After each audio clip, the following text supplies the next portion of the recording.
Hey, Seattle hockey fans, happy game day! The Seattle Kraken take on the St. Louis Blues tonight. We're going to get you ready for that game. Some of the analytics you need to know, some of the storylines you need to know, and what we learned from morning skate today. Also, reverse retros, a DEI report, and more on this episode of Locked on Kraken.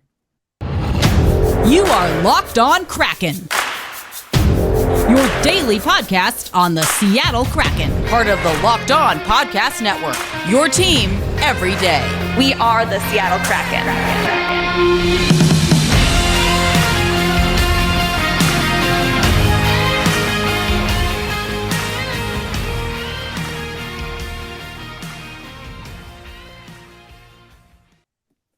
Hey, Seattle hockey fans, it is a Wednesday. Happy hump day, midday turn up here on Locked on Kraken. My name is Erica L. Ayala. I am your host of the daily podcast covering your favorite NHL team, the Seattle Kraken. The Seattle Kraken did not hit the ice for practice yesterday.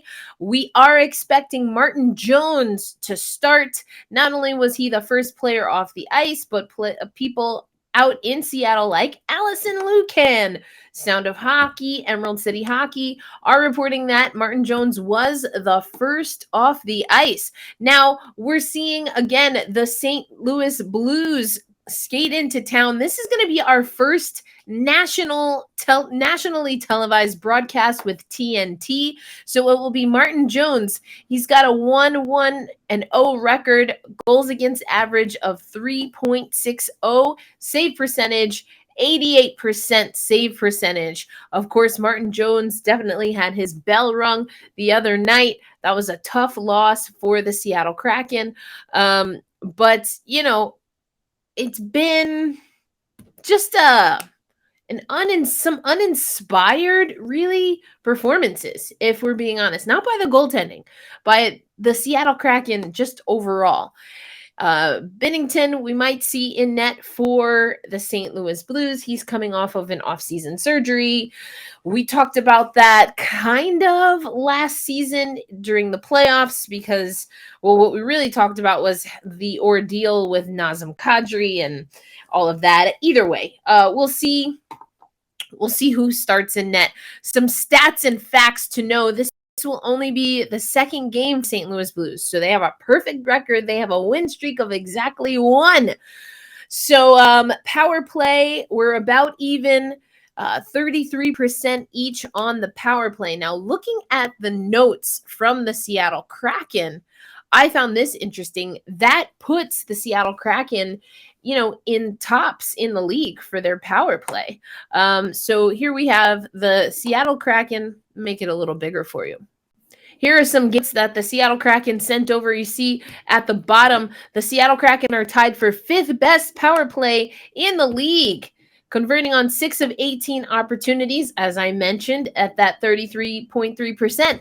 One of the teams we're tied with, the St. Louis Blues, we get to see tonight. Seattle also tied for league lead with Colorado and Minnesota with 6 power play goals this year. So that's the good news. So those are some things that we like to see, that you absolutely like to see. Let's go back over to, or I didn't show this to you before if you're watching on YouTube, but again, I mentioned it's going to be Martin Jones from what we're hearing. Penalty kill is really good for the St. Louis Blues. We are at about 58% or almost 59%. So that's an area for improvement. We'll talk about that in a little bit. The face-offs, I've been talking a lot more about face-offs here. You see that we're right in the same category with St. Louis there. Goals for and goals against is definitely where you see the shift. Now, small sample size for St. Louis for this year because they've only played the 1 game. So that's why when we're talking about tonight's game day versus the St. Louis Blues, I want us to take a look at some of the things that Alison Lukan has for us over at the Seattle Kraken, NHL.com/Kraken website. Here is the match preview. So these are some things that Alison Lukan thinks that we should watch out for. The high-end top six Blues can attack in a variety of ways.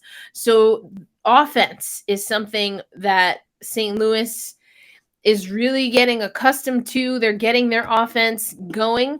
The refocus, though, on the forecheck for Seattle is something that Alison Lukan is going to be watching for. And as a matter of fact, you may remember as we were talking through the preseason, which quite honestly is the last time I thought we had a good forecheck, this was something that made the Seattle Kraken team exciting to watch, exciting how they were just energized during every play. We've kind of seen that dissipate for a little bit. Is it, I mean, who knows, right? We can sit here and that's what we do on a podcast for you, those of you who are listening on your favorite audio platform or tuning in on YouTube. That's what we do on a podcast when we are 5 days a week and we get to talk about all of the news. And hey, I'm giving you my opinion here. Now, you don't have to agree with me. I kind of hope you don't. But if you're not going to agree with me, let me know what you don't like about what I'm saying. You know, offer up some questions that I can answer, and hey, let's all learn together. That's how I like to do it. So the power play, the Seattle Kraken power play is another thing that Alison is confident that can be something that works in the Seattle Kraken's favor. That being said, the St. Louis Blues are not taking a lot of penalties. So this is going to be an interesting one, I think, because in the win over the LA Kings, I don't remember if we explicitly talked about it, but the physicality from one game to the next, I probably talked about it after the Vegas game, but being able to be a little bit more physical, to kind of create contact, went in favor of the Seattle Kraken against the LA Kings, but I believe it was Carson Soucy who was talking. He was talking about defensemen getting into the offense and knowing when you can pinch and when you have to kind of stay back. But generally speaking, I think also we heard from the Seattle Kraken camp, whether it was Dave Haxtell or some of the other players, say that the way we played against LA, that didn't work against Vegas. And Vegas was a team where, you know, if we hit them, they're going to hit right back. And, you know, so these are some of the things where you're not necessarily trying to change your game, but you have to be aware of what the other team is bringing. And that might amplify certain parts of your game while maybe just other things won't always be there. So what are the other options? Anyway, just wanted to point that out. Spent a lot of time on yesterday's show talking about Shane Wright. So I want to go to, this is some Kraken analysis coming from Davy Jones Locker Room. That's part of SB Nation. You know, I always try to give you some good reads. So the Kraken need to figure out their plan for Shane Wright and commit to it. I love that last part. And commit to it. I talked yesterday on the show. I don't know what the plan is. I'm not sure if the Seattle Kraken right now know what the plan is. This breaks out a lot of the points that I made yesterday, or a lot of the things that I was kind of ranting about. This article does a great job, I think, summarizing them, including in the comments. I do read the comments section, people. I think there's a lot to be learned there. Anyway, I love this, right? Doesn't need to be NHL ready right away. I agree. Talked about that yesterday. But if you go through the article, and I highly recommend you read it over on Davy Jones Locker, again, for those listening on your podcast, read it when you have a chance. If you're listening when you're in the car or something, you know, be safe. But I'll have the link in the show notes for you. Another thing, though, that this article says, which was one of my, I think, most strongly held opinions, is, you know, is there even a opportunity for Shane Wright to develop in a system that might be at best half-baked for the rest of the squad? So I really enjoyed this article. I hope you give it a little look-see, because, you know, I think there's something that's got to give with Shane Wright's development. I don't necessarily know what the right answer is right now. I gave you my rant and what drives me crazy about it, and the way I see it, how I would do things. But everyone has their opinion, so I wanted to give you that article. And good news is, next week on Locked On Kraken, we are going to introduce you to someone who's new to the Locked On NHL network and might have a very good background and expertise to offer to this conversation about what the Seattle Kraken should do with Shane Wright and his development. So I'm really excited. A little tease for you for next week. We'll glean that out on Friday's show. In particular, I'll let you know a little bit more about that. But for now, I gave you a little bit of Alison Lukan's points. We talked about this article about Shane Wright and what we should do with him. Later on the show, we'll talk about the reverse retro, what we're hearing, what we're thinking will happen and what won't. And then what we got in a teaser video from the Seattle Kraken themselves. That's coming up on this episode, a Wednesday edition of Locked On Kraken. Right now, let me tell you about Bet Online. You already know. Bet Online is your number one source for everything that you need when it comes to sports betting. Of course, it's football season, but it's also NHL season, baby. But if you take a look on Bet Online under all of the categories, you can see matchups for tonight, but you can also see some of the future bets. Who's got Vezina down on lock? All of these things. Take a look.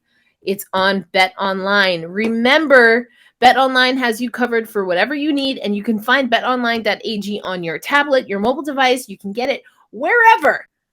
And make sure that you check out your favorite teams, your favorite sports leagues, MMA, boxing, golf, all the good stuff on betonline.ag.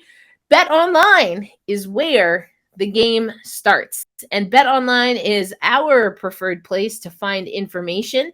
And remember, this is your only daily podcast covering the Seattle Kraken. Locked On Kraken. I am your host, Erica L. Ayala. We are part of course, the Locked On Podcast Network and the Locked On NHL Network within the Locked On Podcast Network. I've told you about Game to Game. This is your opportunity to find everything that you need as a recap for what has happened the night before across the league, across the NHL. But did you know we also have our Locked On Sports Today? It's a great show, Locked On Today. Everything that you need to know in the sports world happening that very moment. We get you in 20 minutes. Everything that you need to know, top stories. So if you're watching on YouTube, there's a curated playlist. I'll make sure to have that hovering for you over here.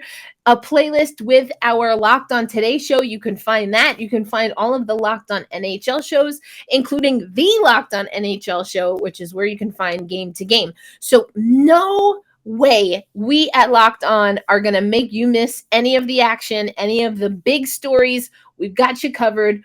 Game to Game, Locked On Today, it's all good in the hood. But let's talk about these Seattle Kraken. So a few things we have going on here.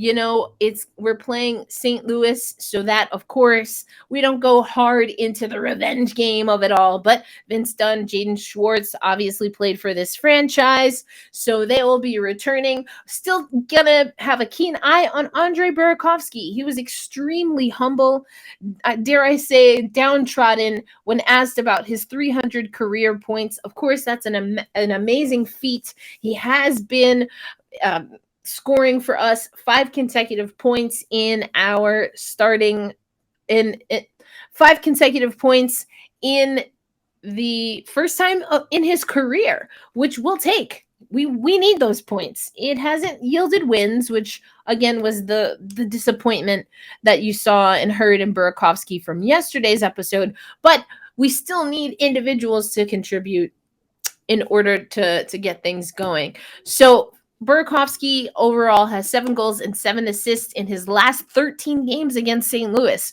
So we'll take that as well. Oliver Bjorkstrand, 8 points.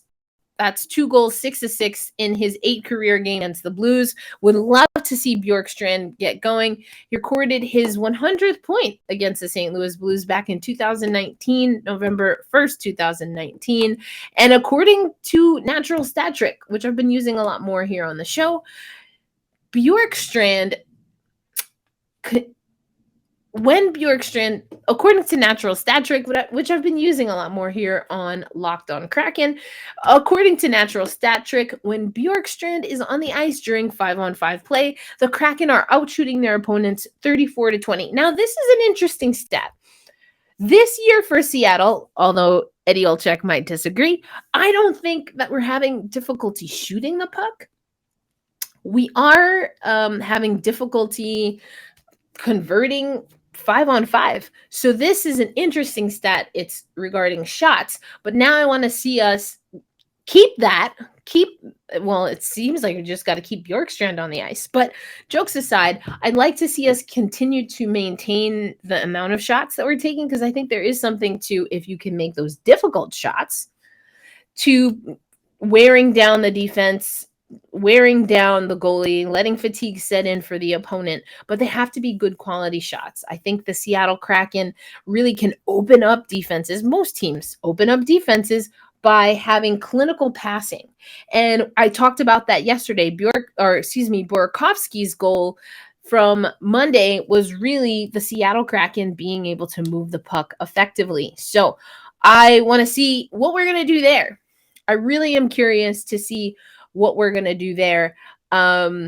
Another thing I'm really excited about. So if we head over to NHL.com, I took you to the matchup preview by Alison Lukan, but there's also, so let me take you to the 3 Essentials article. This is by Bob Condor, also can be found on NHL.com/Kraken. So Bob also talks about the power play. We talked, already about how it is a top 10 power play in the league as of right now. The other thing, though, is that the Seattle Kraken have been whistled for an average 12 penalty minutes per game so far, and are among the bottom 5 in the NHL penalty kill percentage at just under 60%. So this is also something that Bob is watching out for. Finding energy early. We've heard a lot in this young season how not getting the energy. Susie's talked about it.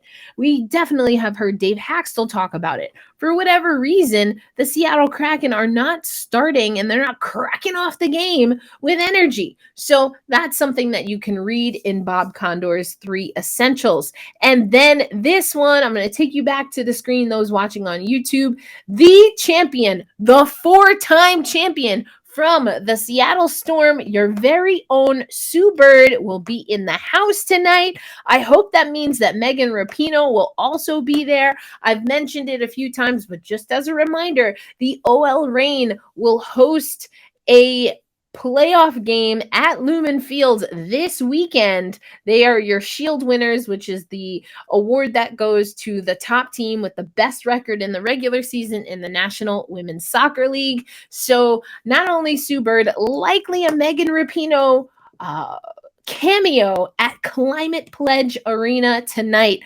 I think that's awesome. I'm definitely having FOMO, but it's all good in the hood. Glad to see that there will be a champion in the house.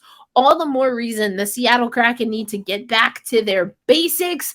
I really don't have much to add from what Alison and Bob have talked about, but let's see if we can get you some Seattle Kraken players and, of course, Dave Haxtell talking after morning skate about what they think the Seattle Kraken need to do coming into the game. And, of course, we'll talk reverse retros. That's coming up on Locked On Kraken.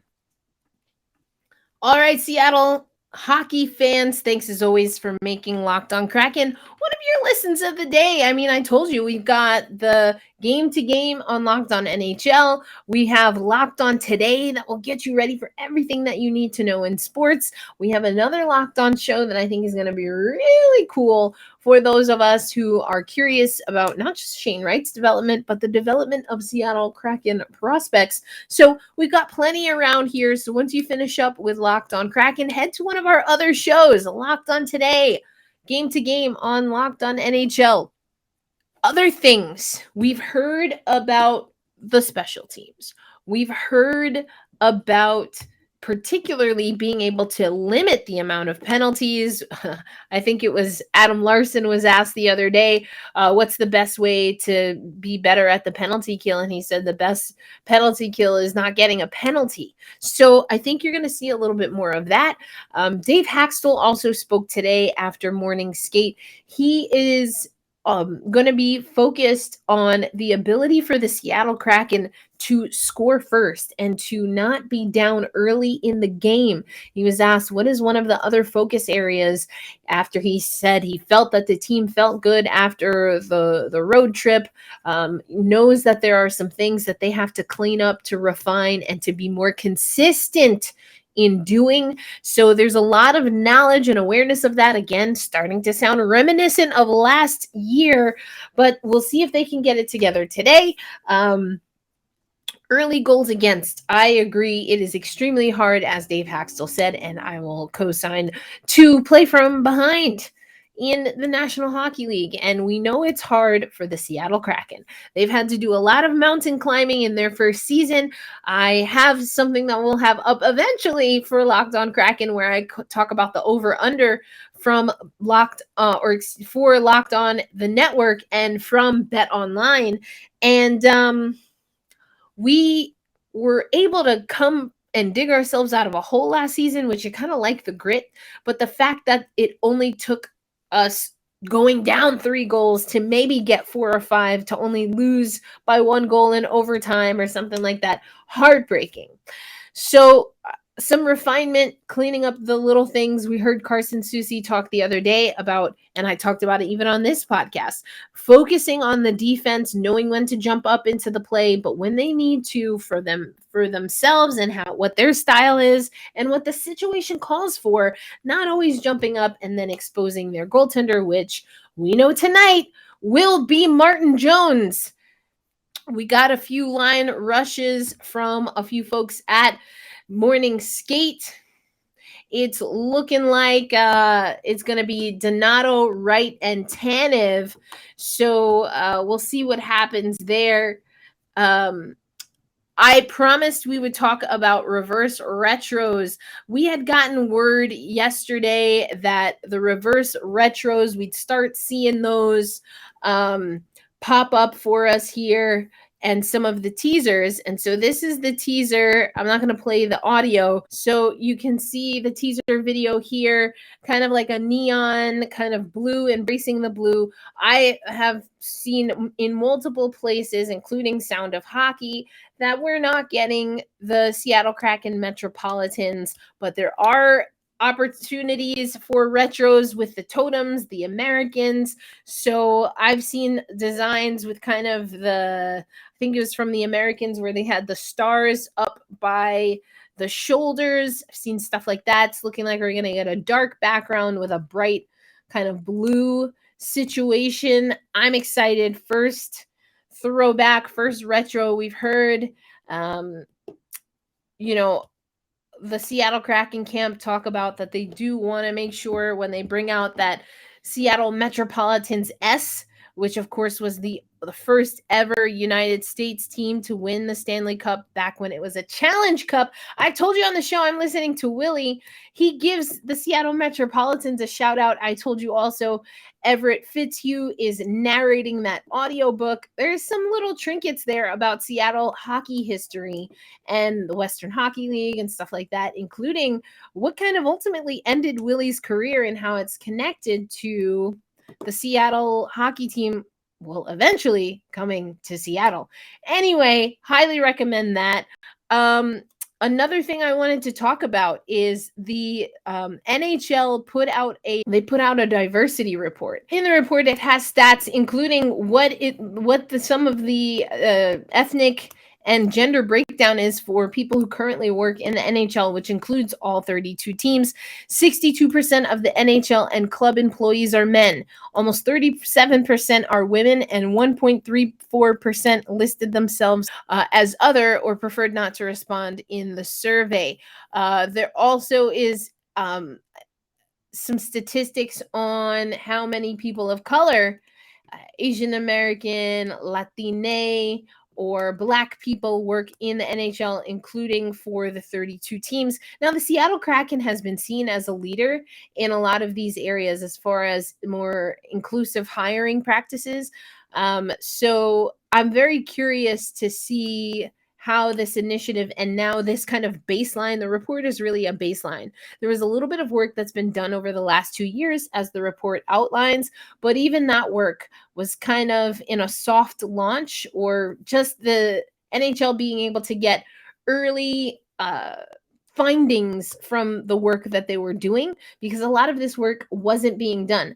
The NHL was over 100 years old before it celebrated Black History Month for the first time. There's a conversation that they want to have about how they have police appreciation nights and military appreciation nights and stuff like that. I'm going to do a deeper dive into this, but I want to let you know that the report is out. I'm working on something with Black Girl Hockey Club where we want to just appreciate and celebrate the people that are in hockey while also making hockey a continually welcoming place. For a lot of people, it's not always a continually welcoming place, a consistently welcoming place. So that consistency matters. We talked about it with Seattle, and it also matters with initiatives like this. Are you consistently telling the community that you really want to strive for better, or are you just saying it when something bad happens, if we're being honest? Anyway, we've got a game tonight, folks. I will be watching this game in New York, TNT. So we're going to be missing our crew, but we get them back later on in the week. That's all for today's show. I hope you enjoyed. As always, you can find me at Locked On Kraken on social media and at elindsay08. That's my personal account. I will be watching tonight's game. I hope you get to celebrate with Sue Bird. If you're at Climate Pledge Arena, I will be watching and be super jealous. Hope we get some interviews with Sue Bird where she's dropping how she plans to stay involved in Seattle now that she's officially retired. And we hope that the St. Louis Blues will be retired by the Seattle Kraken tonight. Hold fast, stay true, and let's go Kraken. Enjoy the game, everyone.